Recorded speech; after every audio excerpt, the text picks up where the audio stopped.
Okay, imagine this for a second. You step into a grocery store. Seems simple, right? A place you've been a million times, maybe. But suddenly, the signs, they kind of blur. The labels on all the products, they might as well be in, I don't know, hieroglyphics. And the thought of actually having to ask someone for help, your stomach just clenches up. You just need bread, milk, maybe something for dinner. But this simple thing, it suddenly feels, well, overwhelming, Yeah. almost awkward. It really does. That exact feeling, that sort of tongue-tied awkwardness in a super everyday place like our grocery store, it's so incredibly common for language learners. It's almost universal. Right. Yeah, and it doesn't matter if you aced your last grammar test, or if you can list off verb conjugations perfectly. The real world, that's a totally different test of fluency. Totally. You might know all the rules on paper, but you still freeze up trying to ask for like a specific kind of cheese. And that highlights that gap, doesn't it, between knowing about the language and actually using it functionally? Okay, so let's really unpack this then. Because a place that seems so, I don't know, mundane, a grocery store, it's actually not just about buying food. Not at all. It turns into this like crucial proving ground for your real world English. It's where knowing stuff from a book just isn't enough. You have to actually do it. And that right there, that's what the deep dive is all about. We want to kind of transform your relationship with what we're calling grocery store English. Yeah. We're not just going to throw vocabulary at you. Yeah. We want to show you how it's actually this really empowering path to independence, to confidence, and, to feeling genuinely fluent in your everyday life. And that's really our mission today, to give you a genuine shortcut, maybe, a way to feel properly well-informed and just ready to live your life in English, not just study it in a classroom somewhere. Exactly. Live it. Yeah. And this isn't about memorizing lists by rote. It's more about understanding the whole environment, the predictable ways people interact, those little unspoken cues, all the things that help you feel actually comfortable, like you're in control. Right. So we'll definitely explore common expressions, the essential vocab you really need. We'll look at some real-life dialogues, break them down, and we'll even give you strategies for asking questions, maybe even trying a bit of small talk. Ooh, small talk. That's a big one. It is. And Yeah. navigating that checkout counter smoothly, too, which can feel like the final boss sometimes. Totally. But what's really exciting, I think, is how immediately you can use this stuff. Like every single phrase, every little insight you pick up today, you could probably use it this week. Maybe even later today. Right? Maybe even later today, next time you pop into a store. It's about turning something that feels like a chore into this high-impact learning opportunity, like a mini adventure. I love that. A mini adventure. Yeah. So whether you're just starting out with English or, you've been speaking it for years, but maybe you avoid these situations, this deep dive is really designed to help you feel more confident, clearer, more in command, right there in the middle of the frozen food aisle. Let's make it interesting, right? Practical and interesting. Exactly. Let's make grocery store English, actually. Imagery. So we've acknowledged that feeling, right? That initial disorientation when you walk in. But I want to dig a bit deeper now into why. Why does this grocery store English actually matter so much more than you might think? Sounds so normal, doesn't it? So every day that you're saying it has this like profound importance. It absolutely does. And the core idea here is that these interactions, these things that seem so mundane happening in a grocery store, they're incredibly powerful for building what we could call real communication power. Real communication power. Yeah, it's a really vital step beyond just the theory, like knowing grammar rules, having a big vocabulary list, that's one thing. But this is about functional independence. Right. Using it. Using it. When you can confidently handle a simple task like grocery shopping in English, you're not just like passively collecting words, you're actively building and reinforcing these really crucial neural pathways.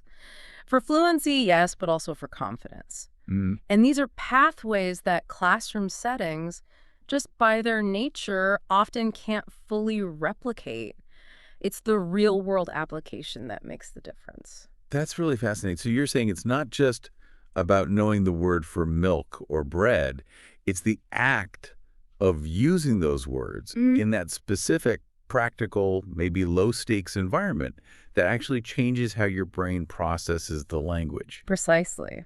How does feeling independent in a grocery store become such a big marker then of, really acquiring the language? Well, think about it like this. It's kind of a shift from what psychologists might call declarative memory to procedural memory. Okay, break it down. So declarative memory is knowing facts, rules, definitions, like knowing the rules of grammar, the definition of a word. That's what you practice a lot in classrooms. Right.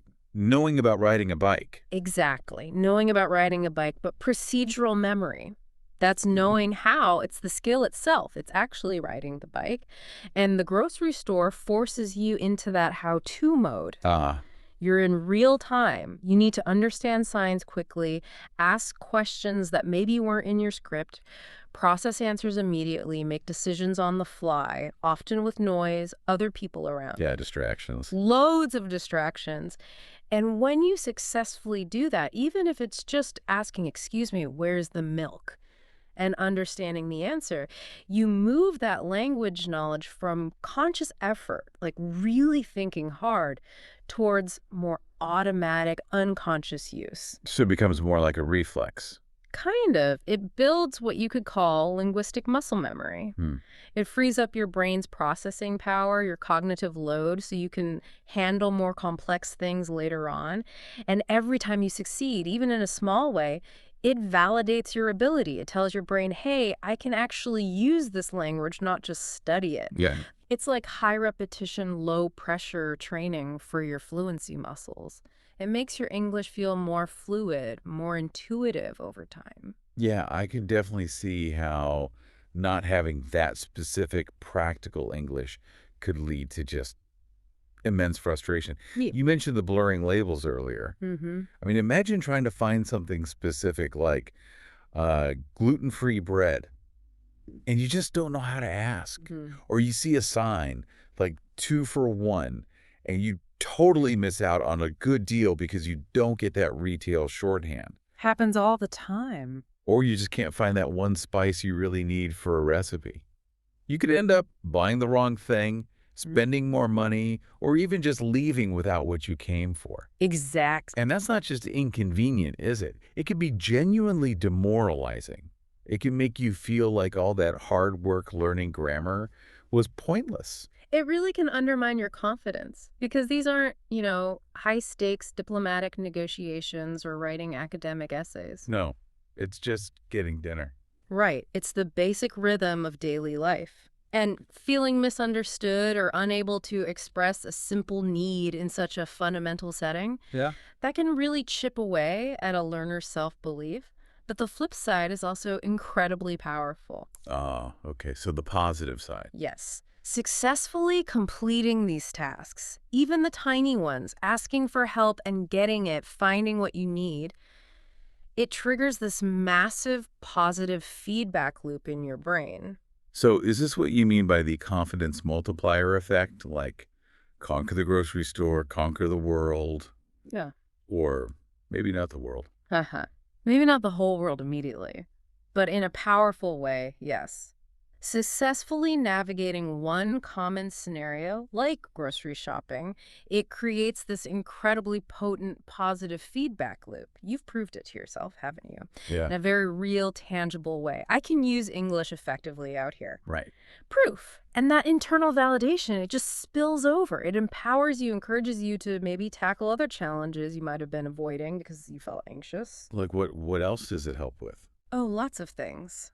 Maybe going to the pharmacy and asking the pharmacist a question. Or asking for directions on the street instead of just relying on your phone. Confidently ordering in a busy restaurant. Even making a simple appointment over the phone. Yeah, those everyday things, they can feel huge. Exactly. Each little victory reinforces that belief. My English is getting better. I can handle this. It builds capability, but also resilience. That's a really powerful analogy. Makes you think of athletes, how they practice fundamental drills over and over, like thousands of free throws before they even think about that game-winning shot. That's a great comparison. You're not going to sink that amazing three-pointer if you haven't put in the reps on the basics.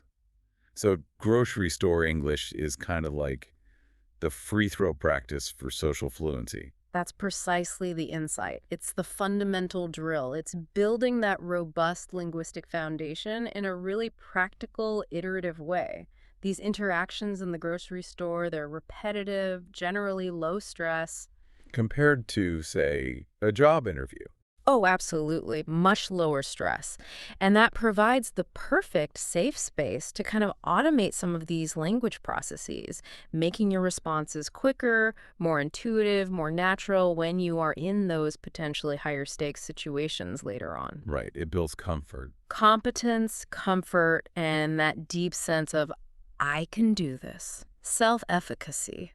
Okay, so listeners, we're setting a clear expectation here then.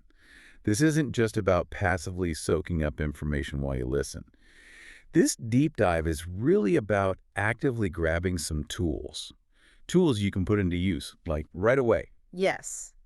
Active acquisition. Our goal for you is that by the end of this, you won't just know words like cart or checkout in theory. You'll actually understand how to use them. How to confidently ask about, say, frozen peas, or how to really understand what 2-for-1 means for your wallet. You'll be able to walk into that store and feel a real tangible difference, an empowering difference in your confidence level. Absolutely. We want you to internalize these phrases, these concepts, so they feel almost automatic, intuitive. It's about shifting your mindset, isn't it? From being a student of English to being an active, capable user of English in your everyday life. Yeah. Every trip to the store becomes a chance, a targeted opportunity to flex those language muscles and get real, tangible experience. And all that builds towards overall fluency. Okay, now that we've really established why this everyday English matters so much, especially in a place like the grocery store, let's switch gears. Let's move from the why to the how. Let's get practical. Exactly. Yeah. Where do you even start in this, maze of aisles and confusing labels? We're going to start building your foundation right now by decoding the store itself, getting a handle on the essential vocabulary and the labels you're going to see everywhere. Think of these as the building blocks. Yeah, the building blocks, they don't just help you understand what's around you. They actually make those first interactions even possible. And it's really about context here, not just a dictionary definition, right? It's about how these specific words work inside the grocery store ecosystem. Understanding them helps you navigate efficiently, effectively. It's like learning the language of, language of shopping. The language of consumption. I like that. Okay, first up, a word you'll hear constantly, and one that can actually trip people up with pronunciation, aisle. Ah, yes, the silent S. Right, it's pronounced like aisle, as in I'll go shopping. Not aisle or anything like that. We all know what an aisle is, that long path between shelves. But in a grocery store, aisles are key. They're organized, often numbered. Understanding that system, it's like having a mental map, an internal GPS for your shopping. Definitely. You'll hear staff say things like the cereal is in aisle 4, or maybe you'll send the pasta over in the dry goods aisle. And in bigger stores, you'll see those big signs hanging down. Overhead signs? Yeah, showing categories like aisle 1-5, dairy and produce, or aisle 610, canned goods. Just knowing the general layout, even if you can't see the exact item yet, can save you so much time wandering around. And nailing that pronunciation aisle is so important because if you just read it, you might guess wrong. Hearing it and saying it right makes it immediately usable in conversation. And it hints, like you said, at how stores are strategically laid out. That's a big part of shopping efficiently. Okay, next pair. Cart versus basket. Yeah. A cart, or you might hear trolley if you're in, say, the UK or Australia. That's the big metal thing with wheels that you push. The shopping cart. Right, for when you're doing a big shop planning to buy loads of stuff. A basket, though, that's the smaller one. Usually Yeah. plastic, you carry it by hand. Perfect if you're just popping in for like a few quick things. Bread, milk, maybe some chocolate. Don't forget the chocolate. Never. And right when you walk in, sometimes there's a greeter or just the carts and baskets are there. And you might hear someone ask, do you need a cart or just a basket today? It's their quick way of figuring out your shopping mission. Yeah, and your choice signals that instantly. It's a small detail, but it's one of those first practical interactions you'll have almost every single time you go into a store. And it shows how even basic words carry meaning about your intentions. And then the big finish, the end of your shopping trip. We've got checkout, cash register, and cashier. The final hurdle. Right. So the checkout is the general area. Could be a whole row of lanes where you go to pay. The cash register, sometimes just called the register, or even the till in some places, that's the actual machine. The thing that goes beep, calculates the total, takes your payment. Beep, beep. Exactly. And the cashier, that's the person, hopefully friendly, who operates the machine and helps you finish your purchase. So you might say, let's head to the express checkout line if you only have a few items, or the cashier at lane 3 was super quick. It's good to know the difference. Checkout is the whole zone and process. Cash register is the specific machine. Cashier is the person. Knowing that just helps demystify that final step, which, like we said, can often be the most stressful part for learners because it's usually pretty quick interaction. Okay, now, this is where it gets really interesting, especially for your wallet. Understanding deals and labels, you'll see these terms plastered everywhere. BOGO. Ah, BOGO, the class. Right, BOGO. It stands for buy one, get one free. Mm-hmm. It's an acronym that's just taken over retail. 2 for 1 means exactly the same thing, just spelled out. Pay for one, get a second one free. Same deal, different letters. Yep. Then on sale just means something is cheaper than usual for a limited time. And discount is the general word for any price reduction. Could be a percentage off, like 20% off, or a fixed amount, like $2 off. Mm-hmm. You'll hear announcements, maybe these chips are on sale today, or see big signs, special offer, 20% discount on all breakfast cereals. Understanding these, it's not just vocabulary, is it? It's like basic consumer survival skills. Oh, absolutely crucial. Not just for understanding what's going on, but for actually making smart choices that save you money. If you don't recognize BOGO and walk right past a great deal on something you needed anyway, that's money left on the table. Totally. These terms are everywhere in retail. Mastering them translates directly into real-world savings. It empowers you as a consumer. You feel savvy, making smart choices, getting the best value. Okay, next distinction. Brand versus generic.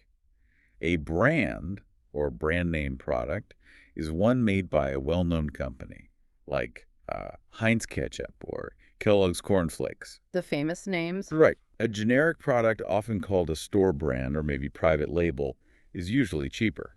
It's made either by the store itself or by a company specifically for that store chain, like maybe Supermart Select Ketchup instead of Heinz. Mm-hmm.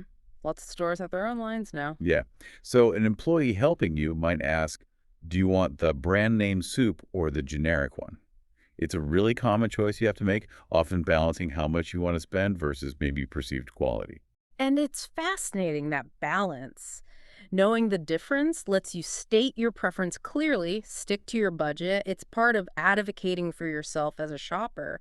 And here's a little inside scoop. Often, the generic or store brand is actually made in the same factory as the big brand name, just with different packaging. No way, really. Sometimes, yes. So knowing that can be a secret way to save money without sacrificing quality. It empowers you to look beyond just the label. Good tip. Okay, Okay. how about how food is stored or prepared? We often talk about fresh, frozen, and canned. Three big categories. Fresh means, well, fresh. Recently picked, harvested, baked, like crisp apples in the produce section, a ripe avocado, maybe a nice loaf of bread still warm from the store's bakery. Fresh bread. Right. Frozen food is stored at super cold temperatures to make it last much longer. Think frozen pizzas, bags of berries, those convenient pre-cut vegetables, and canned food, sealed up in a metal can, like canned beans, chopped tomatoes, tuna fish, usually lasts for ages. Yeah, very long shelf life. You might say something like, I prefer fresh spinach for salads, obviously, but frozen spinach is great for throwing into soups or pasta sauces. It's about convenience and how you plan to use it. And these terms are fundamental, aren't they, for talking about food preferences, planning your meals, understanding dietary stuff. They also point you directly to different sections of the store you'll need to find. It's not just labeling, it's understanding preservation, cooking methods, your own needs. And crucially, speaking of preservation, food safety. Mm. You absolutely need to understand expiration date and best before date. These are They're vital. so important and sometimes confusing. They can be. The expiration date, often shortened to EXP, or maybe it says use by, that's the deadline. It tells you the last day the food is considered safe to eat. Eating it after that date could be risky for your health. Don't risk it. Definitely not. Now, the best before date, sometimes best by or best if used by, that's more about quality. It indicates when the product is likely at its peak, freshness, taste, or texture. It might still be safe to eat after that date, but it might not taste quite as good, or the texture might be a bit off. Right, like stale crackers. Probably won't make you sick, but not enjoyable. Exactly.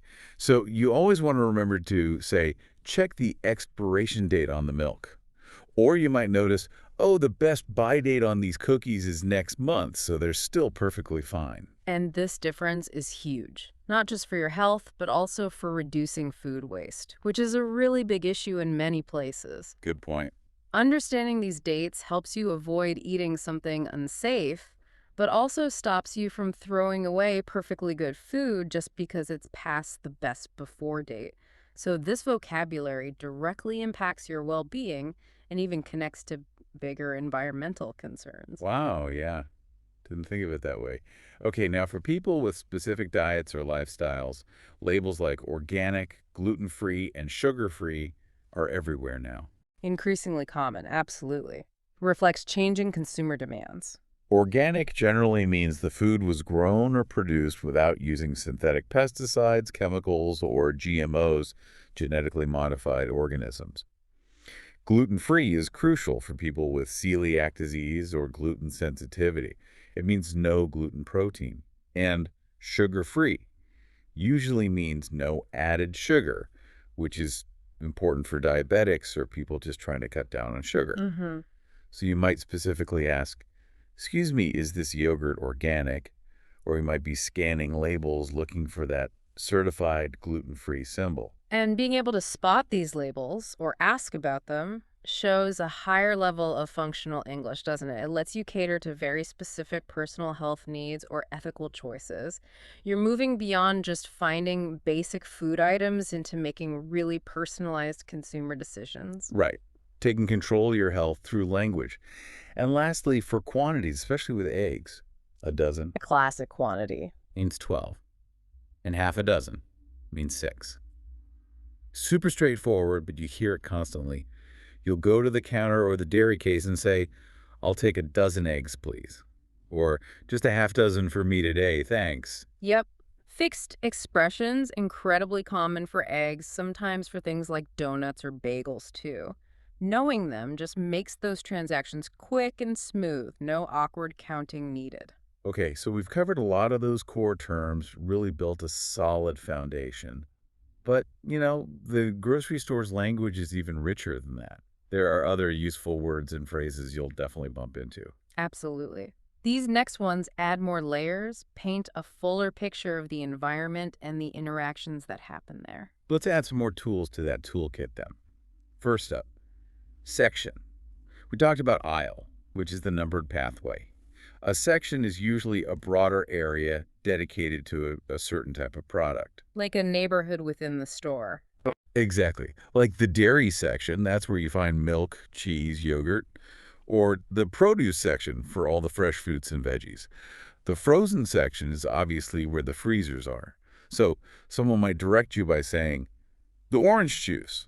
Oh, that's over by the dairy section. Or you'll find the organic produce usually in the first section when you walk in. It helps you get to the general vicinity first. Yeah, it provides that broader map reference before you zoom in on the specific aisle number. Helps you orient yourself much faster in a big store. Okay, next. The deli. Or maybe deli counter. Hmm. This is a super popular spot in many stores. Often with a queue. Often with a queue, yes. Yeah. It's usually a counter where you can buy things like freshly sliced meats, turkey, ham, roast beef, and cheeses. Plus, often they have prepared foods, too, like salads, sandwiches, maybe even hot food, like roasted chicken. Ready to eat stuff. Right. So you'd go up and say, could I get half a pound of sliced turkey from the deli, please? Or, I got some amazing pasta salad from the deli for lunch. It's different because it's often about customized orders, how thick you want the slices, exactly how much you want. You might even ask for a little taste of a cheese before you buy it. And that makes the deli a fantastic place to practice, doesn't it? Because it usually involves a direct one-on-one interaction with staff. You have to make specific requests using terms like sliced, maybe pound or half a pound, thinly sliced, a bit thicker. It requires a bit more precision in your English. Good point. Okay, we mentioned checkout earlier, but let's circle back to self-checkout. The rise of the machines. Exactly. These are becoming more and more common, right? The stations where you scan your own items, bag them, and pay using the machine. People often use them if they're in a rush or just have one or two things. Definitely convenient sometimes. Yeah, you might say, I always use the self-checkout when I'm just grabbing lunch, it's quicker. But while it saves interacting with a cashier for the whole process, you still need to understand the prompts on the screen. Which are all in English. Right. And sometimes things go wrong, don't they? An item won't scan, or there's an issue with payment, so you might still need to interact to get help. Absolutely. You need to know how to signal for assistance, even if you started off trying to avoid interaction. True. Okay, then there's the bag. Simple word, but important context. Usually the question is paper or plastic. The eternal question. Right. But a heads up. In a lot of places now, stores charge a small fee for bags, often for environmental reasons. So don't be thrown off if the cashier asks, would you like a paper or plastic bag? Or maybe it clarifies, will you need bags today? There's a 10-cent charge per bag. Yeah, that policy varies a lot depending on the city or state you're in.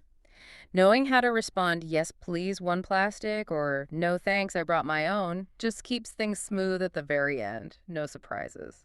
And always, well, almost always, take your receipt. Your proof of purchase. Exactly. That little slip of paper showing what you bought, how much each thing cost, the total, how you paid.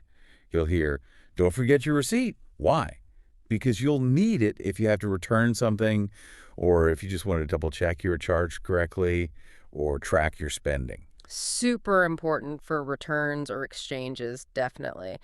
And actually, the receipt itself can be a great learning tool afterwards. You can review it at home, look up any unfamiliar product names or words you saw. It's smart. Like a little personalized vocabulary list from your trip. Exactly. Okay, how about a loyalty card? Ah, the key to discounts. Right. This is usually a plastic card, or maybe it's linked to your phone number. That's part of the store's membership program.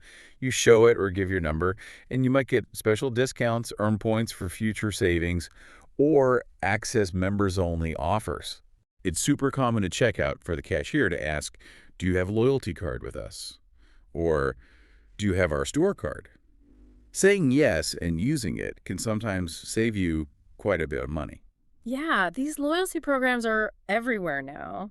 Understanding the concept and being able to say, yes, here it is, or no, I don't, means you're participating fully as a savvy shopper, getting the best value.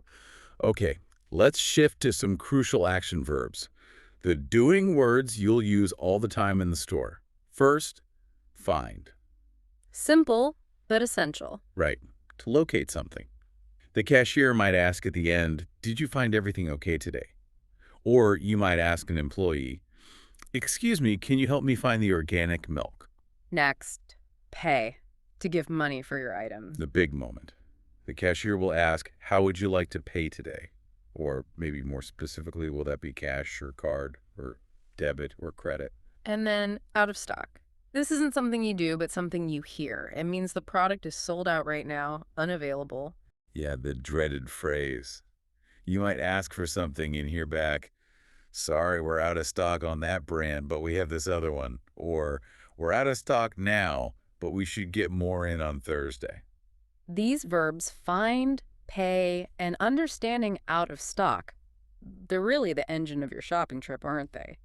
They describe the core actions, the questions, the situations you encounter. Super high frequency, high utility words. Definitely. Then there's buy, simple, means to purchase.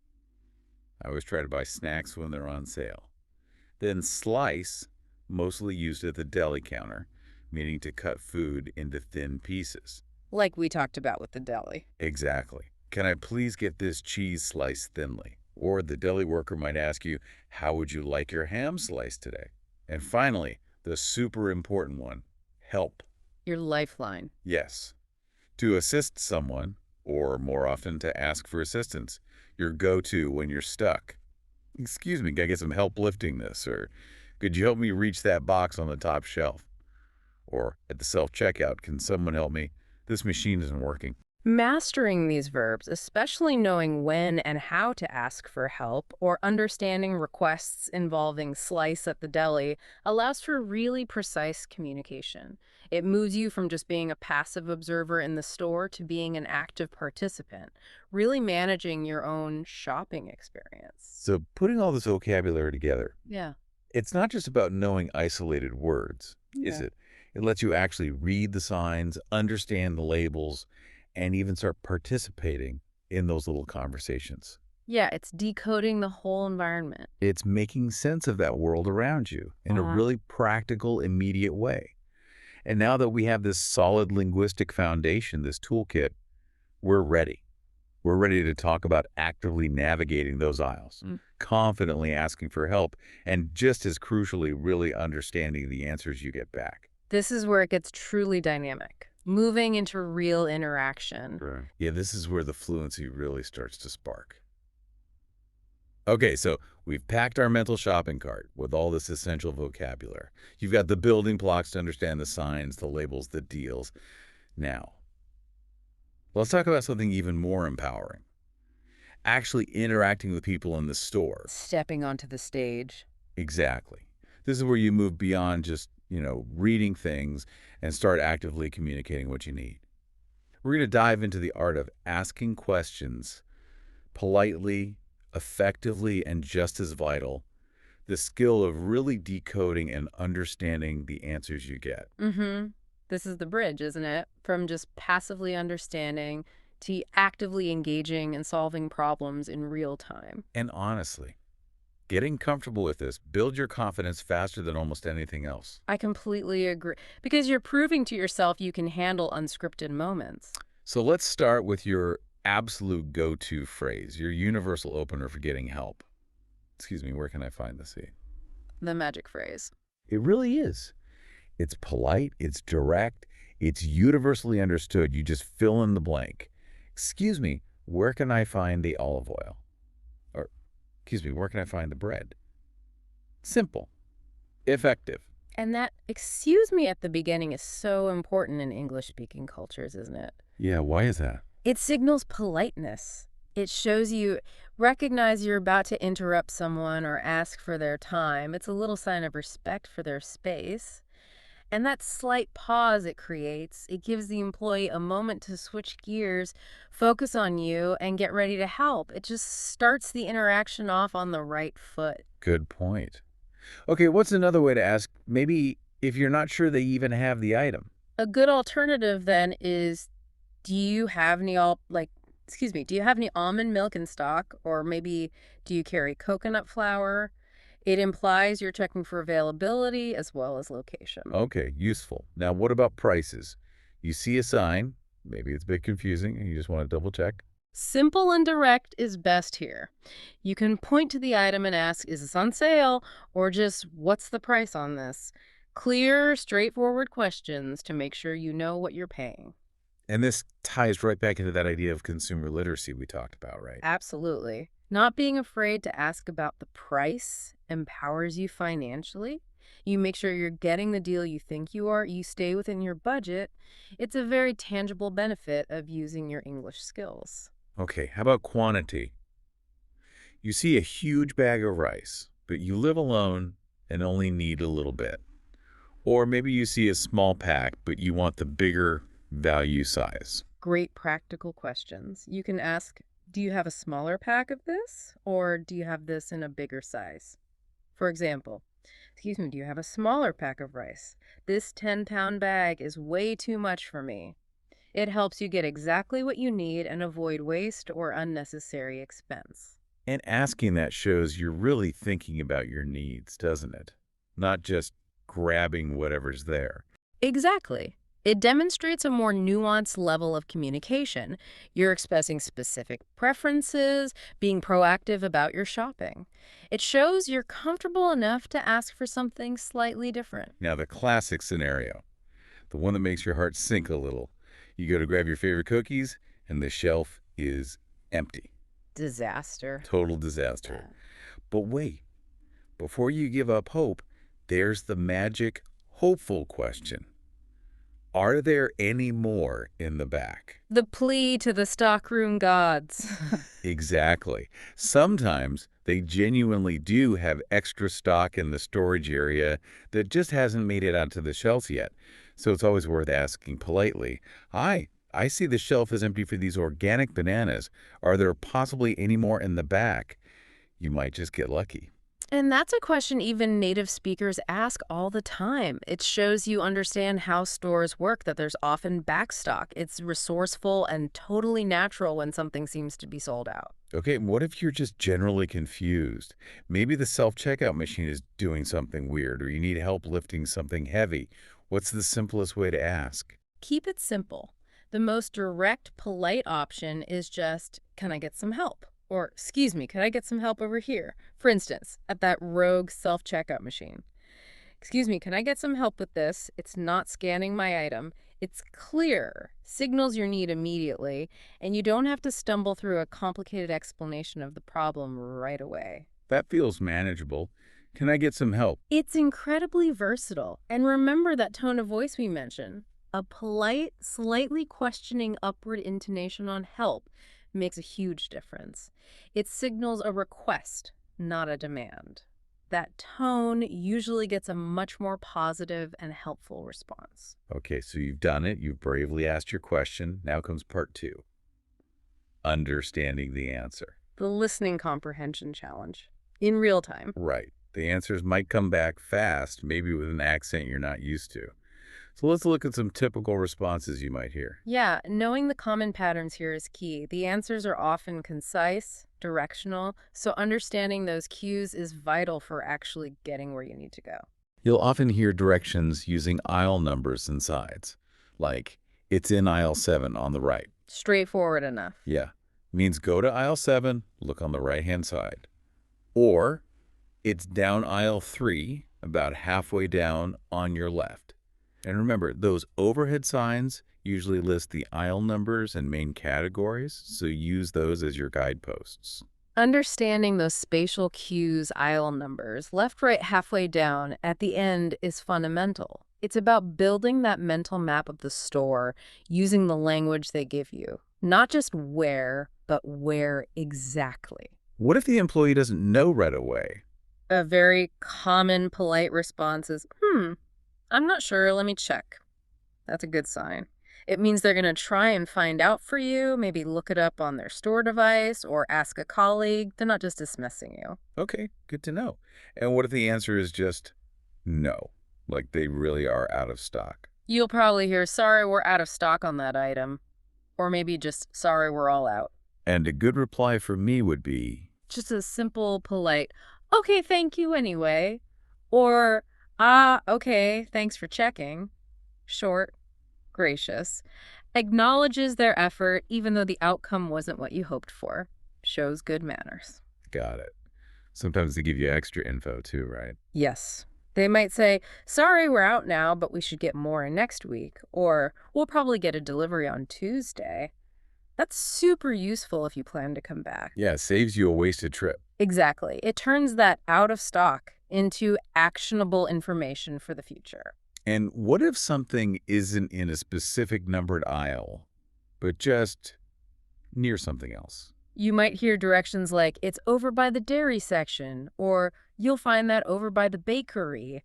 That phrase over by just means close to or near. So the juice is over by the dairy section means head towards the milk and cheese, and you'll find the juice somewhere in that general area. Okay. Over by means near. Good on. Okay. Let's try putting it all together. Can we walk through a quick, natural-sounding conversation? Well, let's do it. Imagine you're asking about coconut milk. Okay, so I'll walk up to an employee and say, "Excuse me, do you happen to have any coconut milk?" And the employee might reply, yes, we do. It's down aisle 9 over near the international food section. Should be about halfway down on your left-hand side. Okay, great. So let's say, "Oh, wonderful. Aisle 9, international foods on the left. Got it. Thank you so much. That's really helpful." And they might finish with, you're very welcome. No problem at all. Let me know if you can't find it once you get there. Perfect. That felt smooth. See? Polite, clear directions, helpful offer at the end. And your confirmation, aisle 9, international foods on the left, got That's it, true. shows you understood clearly. The thank you so much, that's really helpful, adds that nice touch of extra appreciation. The tone is friendly, casual. That's the goal. Okay, and here's a bonus tip for really boosting confidence, especially if you feel nervous about these interactions. Practice. Rehearse these questions at home. Sounds silly, but it works. It really does. Stand in front of a mirror. Say the phrases out loud. "Excuse me, where can I find?" Practice the intonation, the rhythm. It feels awkward at first, maybe, but it builds that muscle memory. Your mouth and brain get used to forming the sounds, the sentences. It prepares you for the real moment. It's like warming up before exercise. You're prepping your linguistic muscles. And crucially, remember this. Confidence does not mean perfection. Please don't aim for flawless grammar or a perfect accent. That's not the goal. Right. What is the goal? Clear, polite communication. That's it. People will understand you even if you make small grammar mistakes. Honestly, the effort you make to communicate clearly and politely, that's what people notice and appreciate. This practice just helps reduce the anxiety when you're actually there because you've already run through it mentally and physically. It gives you a head start. That's really encouraging. Okay, in our next section, we're going to tackle something maybe even more surprising. Small talk. Yes, believe it or not, people actually chat in grocery stores. They really do. And we'll show you how you can join in easily and confidently. It's about more than just getting your shopping done. It's about connecting. All right, this might surprise some listeners, but small talk, it actually happens quite a lot in grocery stores, especially, I think, in English-speaking countries. It's not just about the transaction with the cashier. No, not at all. It can pop up anywhere. Right. While you're waiting in that long checkout line, or maybe when you and someone else reach for the same bunch of bananas, or even just browsing in the same aisle, these little conversations, they might be super short, maybe just one sentence back and forth. But they're gold mines. A golden opportunity to practice real, spontaneous English in a very natural setting, beyond just asking for directions or the price of something. It's about, connecting, however briefly. Yeah, connecting. But isn't small talk often seen as trivial, like pointless chit-chat? It can be seen that way, but Yeah. culturally, especially in places like the US, Canada, the UK, Australia, it serves a really important function. It's like social lubrication. Huh. Social lubrication. Right. Okay. It makes brief encounters less awkward, smooths things over. It can create these little moments of pleasant connection, even with total strangers. And for you, as a language learner, it's a fantastic low-stakes environment to test out your conversational rhythm, practice polite engagement, just feel. Well, feel more like you belong in that shared public space. Okay, feeling like you belong. That's huge. So, what does this grocery store small talk actually sound like? And how can someone learning English jump in without feeling like they have to launch into a massive, deep conversation? That's the key, isn't it? Keeping it light and brief. It's about recognizing the common cues and having a few simple, versatile responses ready to go. You're not aiming for a heart-to-heart, just sharing a friendly moment. So, what are the safe topics? Where do you start? The number one undefeated champion of small talk topics everywhere. Let me guess. The weather. Bingo. The weather. It's the ultimate safe zone. It's simple. Everyone experiences it. Instant common ground. You might hear someone sigh and say, wow, looks like it's going to rain all week, huh? Or maybe, finally, some sunshine after all that cold. And a good reply would be, Something easy, agreeable. Yeah, I really hope it clears up soon. Or, I know, right? It's been freezing. The sunshine feels amazing. Just acknowledging their comment and agreeing is usually enough. okay, weather. Got it. What else? Sometimes people might comment on food choices. This can happen if you're both looking at the same product, or maybe if they just notice something interesting in your cart, especially in smaller towns or friendlier stores. Like someone saying, ooh, that brand of coffee is the best. Exactly. Or, those peaches look amazing today, didn't they? Again, a simple reply is perfect. Yeah, it's my favorite brand. I always get it. Or, I know, they look so good. I heard they're in season. Just a brief acknowledgement. So you don't have to launch into the history of your coffee preferences. Definitely not. Keep it light. It's just a way of sharing a quick observation about the shared environment, the store, the products. Okay. What about when things aren't going so smoothly, like the store is jammed, or the lines are ridiculously long? Ah, yes. Long lines or busy days. This is prime small talk territory because it's a shared experience, often a shared minor frustration, creates instant solidarity. Misery loves company. Sort of. You might hear someone next to you in line sigh, wow, this place is absolutely packed today. Or, ugh, this line is barely moving. I picked the wrong time to come. And you could say, Something that shows you're in the same boat.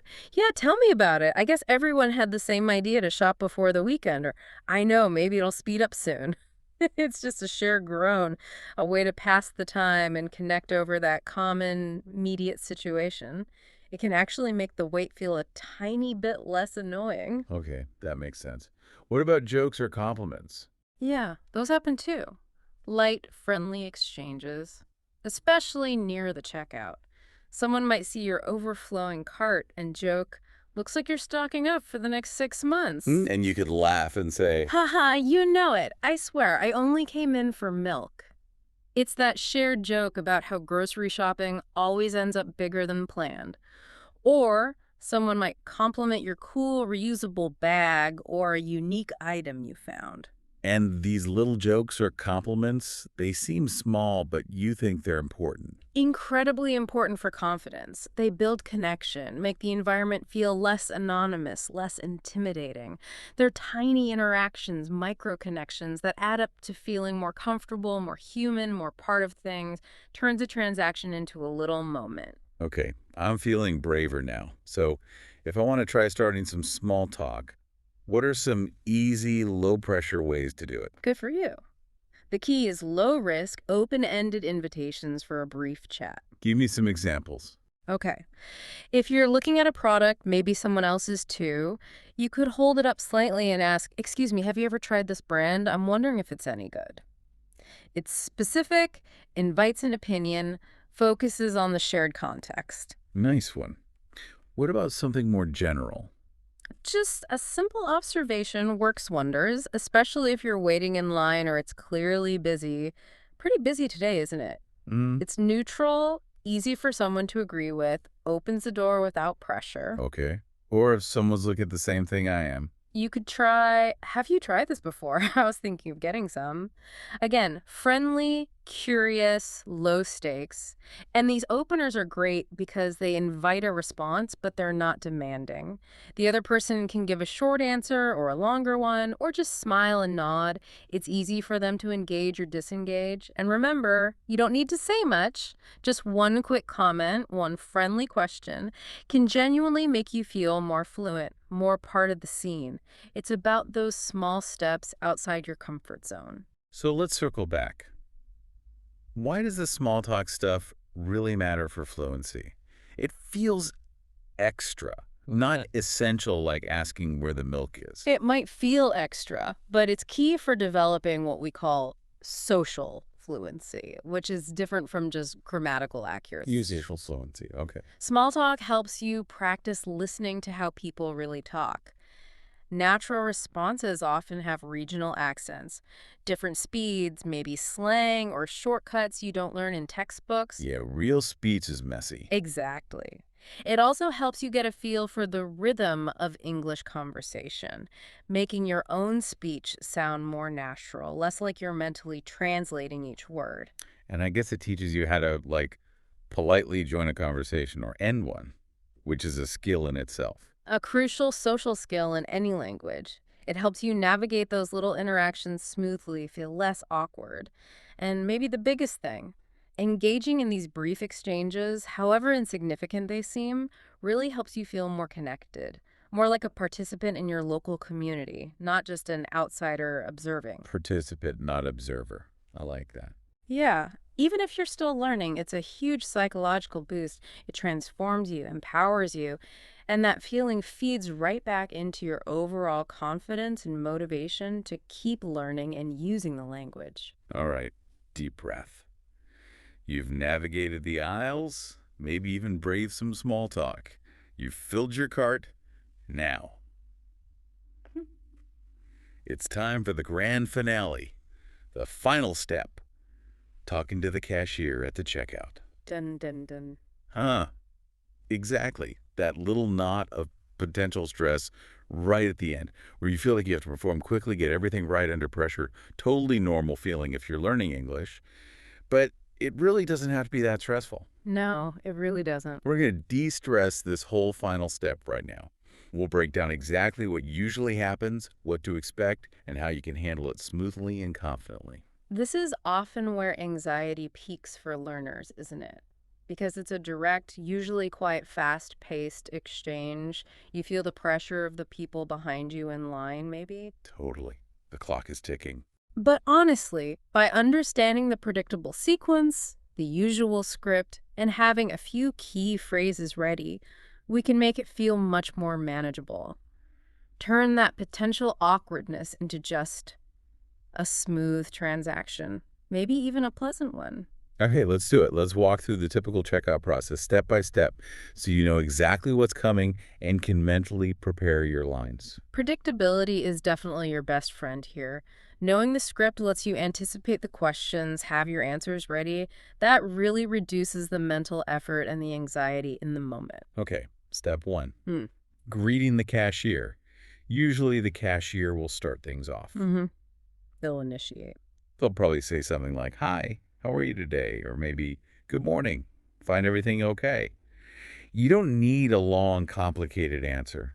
Keep it simple, friendly, and maybe return the question. Right. Reciprocity is nice. Yeah, "I'm good, thanks. How are you?" Or, "Yes, thank you. Everything was easy to find." Just something short like that. It sets a nice positive tone right away, makes it feel less like just a transaction, more human.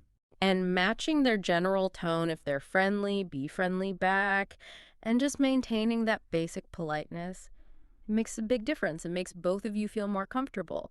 That first little moment of connection matters. Okay, easy enough.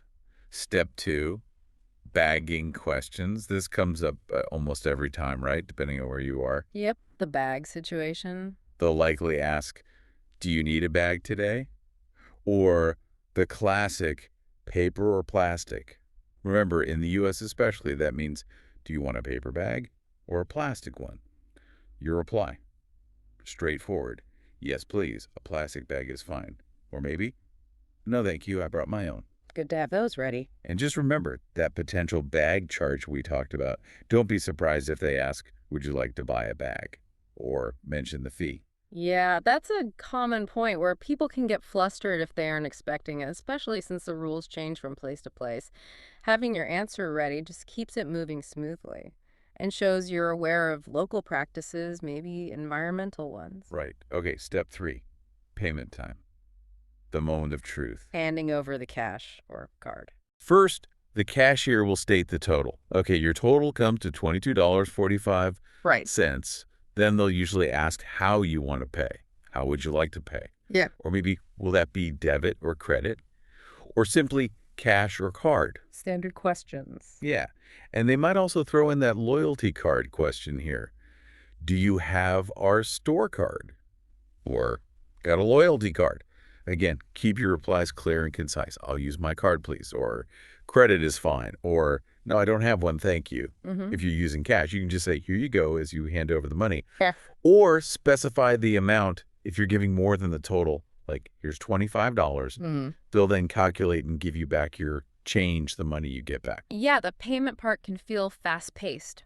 So having those quick replies ready, card, credit, cash, no loyalty card, and understanding terms like debit, credit, change, it just prevents confusion at this really key point. Ensures the purchase goes through without a hitch. It's all about knowing that standard flow. Okay, almost done. Step 4, ending the conversation. Wrapping things up. The final pleasantries. The cashier will usually offer you the receipt. Would you like your receipt today? And they'll often end with a friendly closing like, have a great day, or take care. Right. Your reply, again, simple and polite. For the receipt, yes please, or no thank you, I'm okay. And always try to respond to their good wishes. You too. Or thanks you as well. Or even just, thanks, have a good one. Those final little responses are important, aren't they? For just ending the interaction politely and completely. Returning a have a great day with a simple you too shows courtesy, leaves a positive feeling. It completes that brief human connection you made. Okay, let's try putting that whole sequence together now. A full, realistic sample dialogue. Ready? Let's hear it. Imagine you're the customer. Okay, cashier starts.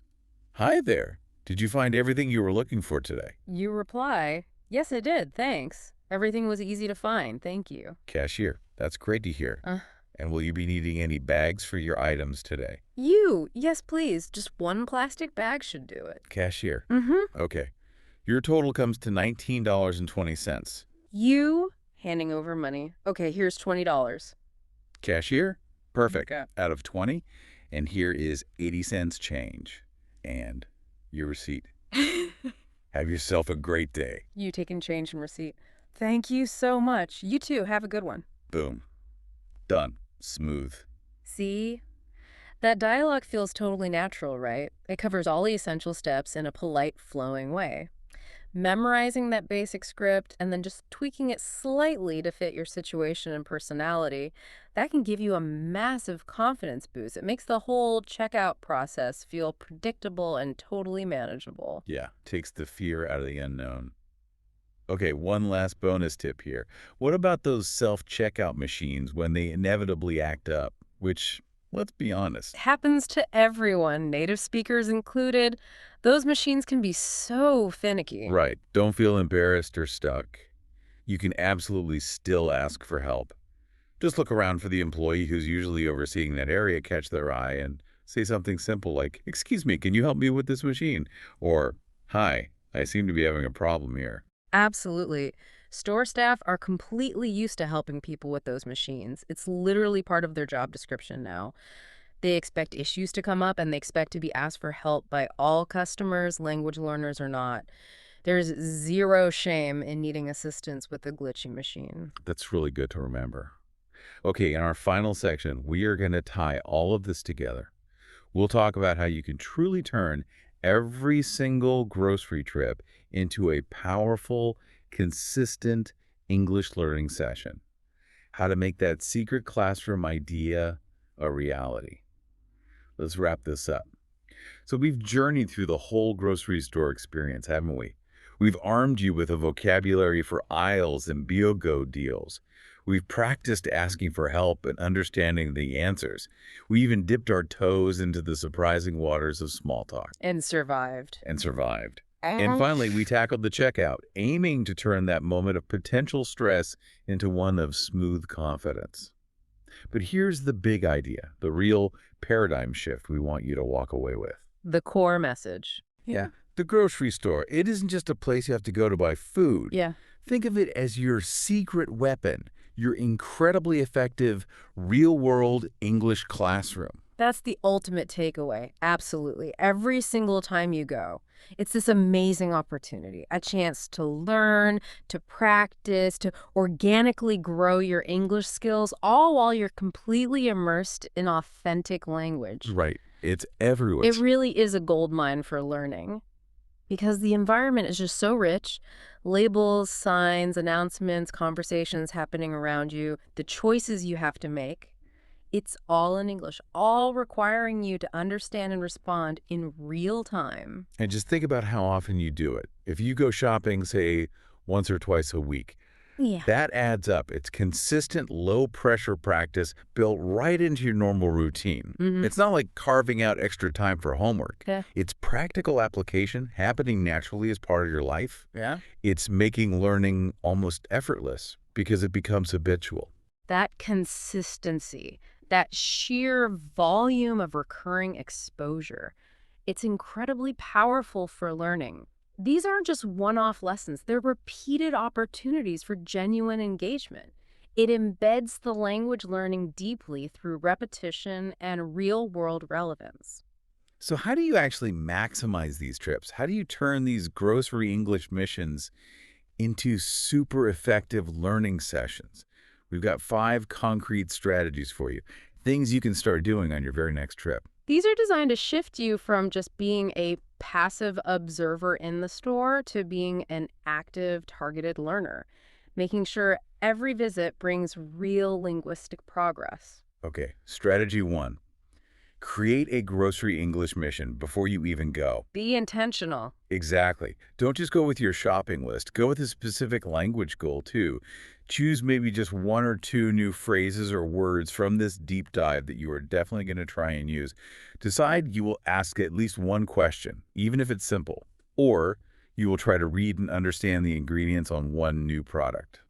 Set a mini goal. Yeah, like tell yourself, okay, today I am going to ask, excuse me, where's the rice? Or today, if I go to the deli, I will say, can I get this cheese sliced thinly, please? Treat each visit like a focused mini lesson, not just a chore you have to get through. And setting those small, achievable, specific goals is so effective.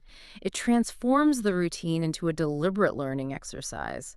It makes your practice focused. You're not just hoping you'll use English. You're actively creating the opportunity for it. It makes it measurable, too.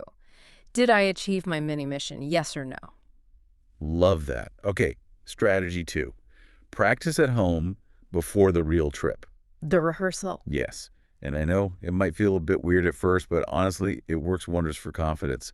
Rehearse those phrases out loud. Stand in front of the bathroom mirror. Say, excuse me, is this on sale? Practice the intonation, maybe even a friendly facial expression. Pretend you're talking to the cashier or asking an employee. Even just 5 minutes of this. It makes a huge difference. It really primes your brain and your mouth. So when you're actually in the store, under a little bit of pressure, the words come out more easily, more confidently, because you've already done a practice run. It's exactly like that mental rehearsal athletes or performers do. It prepares the neural pathways, makes retrieval more automatic. It reduces that freezing up feeling because you've already broken the ice with yourself. Okay. Strategy 3. Repeat. reflect, improve. This happens after your shopping trip, Oh, the crucial debrief. right? Take just a few minutes, maybe when you're unpacking your groceries or having a coffee. Think back. What did you say? What worked well? What felt a bit awkward or didn't come out quite right? Did you understand everything people said to you? Did you notice any new words on signs or labels? Active reflection. Jot them down if you need to. Write down those new words. Practice them again later.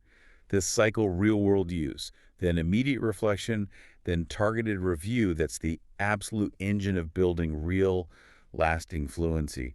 It's how you learn directly from your own experience. That reflective practice, that metacognition, thinking about your own thinking and learning, is what really accelerates progress. You're not just passively hoping to get better. You're actively identifying your weak spots and strategizing how to improve next time. It puts you in the driver's seat of your own learning.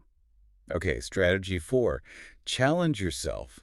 Don't just do the same easy thing every time. Push the boundaries a little. Exactly. Maybe next time, try asking a slightly longer question. Or try initiating one of those small talk openers we talked about. Compliment someone's choice of avocado. Make a point of using a new vocabulary word you just learned, like generic or organic. Step by step. Remember, the goal isn't perfection, it's just trying. Every little attempt, even if it feels like a mistake, is actually just teaching you something valuable. It's building your resilience. And gradually increasing the difficulty like that prevents you from plateauing. It keeps the learning active and ensures you're constantly growing. It forces your brain to adapt and solidifies your command over the language by pushing you just slightly outside your comfort zone each time. And finally, strategy 5. Use technology. Don't forget the amazing tools you carry around with you. Your smartphone is your friend. Totally.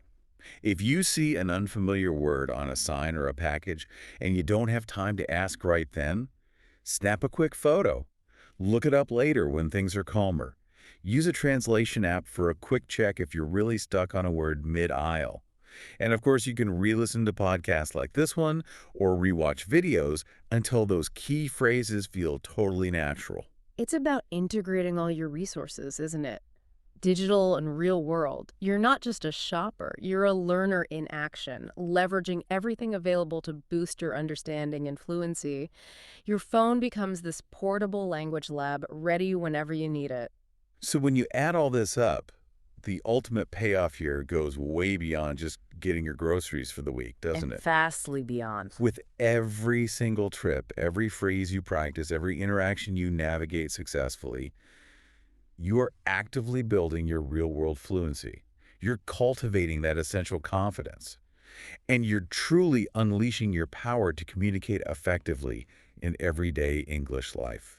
And that constant reinforcement, that feeling of tangible progress in these fundamental everyday situations, it fuels the bigger goal, doesn't it? The goal of mastering the language comprehensively. It's about making English feel less like a subject you study and more like a natural, integrated, effortless part of how you live your life. Making it interesting because it's useful. Useful and genuinely empowering, yes. And that brings us almost to the end of this deep dive into the surprisingly rich world of grocery store English. We started off with that feeling, didn't we? That common feeling of confusion, maybe even panic in the aisles. That initial hurdle. We walked through the essential words you need to know, from aisle to BOGO. We practiced how to ask for help confidently and actually understand the replies you get back. Yeah. We even explored the unexpected opportunities for connection through small talk. The social lubrication. Yes. Yeah. And finally, we demystified the checkout, aiming to make it a smooth, stress-free finish line. And our real hope throughout all of this is that you can now see the transformation that's possible. Moving from feeling maybe lost or awkward to feeling genuinely empowered, confident, and independent in this really vital everyday setting. It's a huge shift, isn't it, in how you interact with English and maybe even how you see the world around you. It really is. And this whole journey, I think, really highlights the core idea we wanted to share, that sometimes the most effective, the most deeply absorbed language learning, it doesn't happen in a classroom. It happens in the most unexpected practical places. Like the grocery store cereal aisle. Exactly. Every daily task, every errand can be reframed, seen as a potential learning opportunity, a dynamic, rich environment for practice. And that leaves us with a final thought. A little something for you to maybe mull over this week as you go about your routine. Okay, let's hear it. If a simple, regular trip to the grocery store can unlock so much confidence, so much practical communication power, what other everyday places in your life are you perhaps overlooking right now? What other secret classrooms are waiting for you to discover to help you build your real-life fluency? Ooh, that's a good one. Where else is English hiding in plain sight, just waiting for you to engage with it? Something Yeah. to definitely think about.